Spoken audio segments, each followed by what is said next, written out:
उत्तराखंड की चट्टानी जो फिजा है उसमें चट्टानी भाषा आपके लहजे में प्रतीत हुई है। बातें बहुत हैं, मुद्दे बहुत हैं, समस्याएं बहुत हैं और समस्याओं से जूझता हुआ हमारा उत्तराखंड प्रदेश है।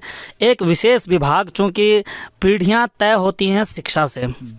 जिस प्रदेश में, जिस देश में शिक्षा अच्छी होती है वहाँ सब कुछ अच्छा होता है। हमारा भी उत्तराखंड में एक शिक्षा विभाग है जिसके 3 मुद्दे बड़े गर्म रहते हैं अखबारों से लेकर के पूरे समाज में। वो 3 मुद्दे हैं: ट्रांसफ़र एक्ट, प्रमोशन और एनपीएस, नेशनल पेंशन स्कीम, जिसमें कि नए वाले जो नियुक्त कर्मचारी हैं उनको अपना बुढ़ापा कहीं अंधेरे में नज़र आता है। तो इन तीनों शिक्षा विभाग के मुद्दों पर आपकी राय जानना चाहूँगा।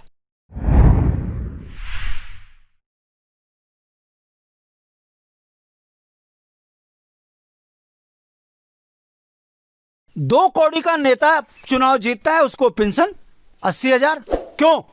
अगर एक दिन का विधायक पेंशन ले सकता है तो कर्मचारी क्यों नहीं, जो अपनी पूरी जिंदगी देश और राष्ट्र निर्माण में लगा देता है, उसको पेंशन क्यों नहीं? क्यों बंद करी वो पेंशन? पेंशन लागू होनी चाहिए।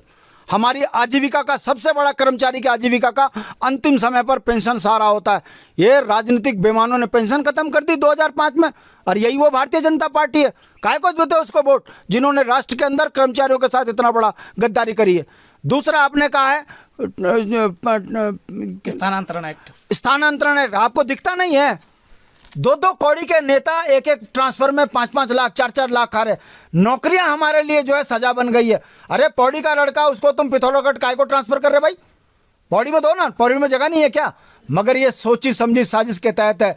पिथौरागढ़ वाले को उत्तरकाशी फेंक दो, उत्तरकाशी वाले को पिथौरागढ़ फेंक दो, उसके बाद 2-2, 3-3 लाख रुपए का हो। ये राज्य इसलिए बनवाया था क्या कि 2 कौड़ी के चोरों को तुम जो है पैसा बांटते रहो? राजनीति में इतनी आकंठ बेईमानी आ चुकी है कि व्यक्ति को नौकरी भी अब सजा लगने लगी है। अपने परिवार को नहीं देख पा रहा। किस बात का शिक्षक, किस बात का कर्मचारी, यदि उसके बच्चों को सही तरीके से शिक्षा नहीं मिल पा रही, वो अपने जीवन के उस महत्वपूर्ण क्षण में अगर बीवी अपने पति से दूर रहेगी तो वो घर सही रहेंगे? ये जानबूझ के किया जा रहा है ताकि पहाड़ के अंदर सिर्फ रोता रहे। जितना पहाड़ी कमजोर होगा उतना ये राजनीतिक बेईमान उत्तराखंड को लूटेंगे।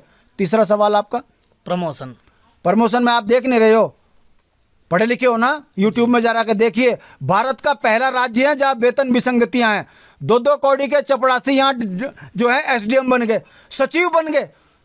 जिस दिन जांच हो गई, आप ही के शिक्षा विभाग का मैं बता दूं, 9300, 4200, 9300, 4600, 9300, 4800 बेसिक पे वालों में एलटी में आपने देखा होगा वेतन फिक्सेशन ले लिया। 2006 से जो नौकरी लगे उनको 17,446 का दे दिया, और आज उन कर्मचारियों की जिंदगी तबाह कर दी। 24-24 लाख की रिकवरियां उनके ऊपर ठोक दी है। हर व्यक्ति जो रिटायर हो रहा है, किसी की 10 लाख की रिकवरी आ रही है, किसी की 8 लाख की रिकवरी आ रही है। किस कारण? क्योंकि सचिव बैठे हैं बेईमान, जानबूझकर पैसा लेकर किसी की भी कोई सी भी वेतन फिक्सेशन कर दे रहे हैं। उसके बाद वो बेचारी जैसे ही रिटायर होता है पता लगा उसकी पेंशन बंद कर दी।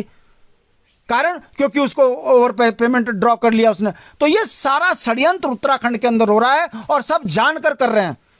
यही कारण है कि हर उस विभाग के अंदर आक्रोश इस बात का है कि उत्तराखंड को लूटने वाले बाहर के लोग हैं, और उसका परिणाम आप देख रहे हो। कितने शर्म की बात है कि यहाँ के समूह की नौकरी भी अब बाहर के लड़के ले रहे हैं।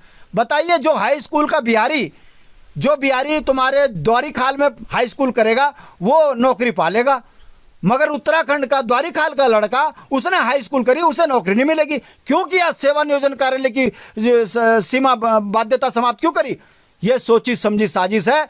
पहाड़ का पहाड़ी नौकरियों पे भी ना लग सके। अरे आपको ठेकेदारी नहीं मिल रही, स्वरोजगार आपको नहीं मिल रहा, नौकरी आपको नहीं मिल रही, और तब भी चिपके पड़े हो कांग्रेस भाजपा। बर्बाद कर देंगे यदि ये मोह आपका खत्म नहीं हुआ। हम इस धरती के पुत्र हैं, हम जनता को जागृत कर रहे हैं, जनता समझ रही है। आने वाले समय पर शायद स्थितियां सुधरेंगी, ये मेरा विश्वास है।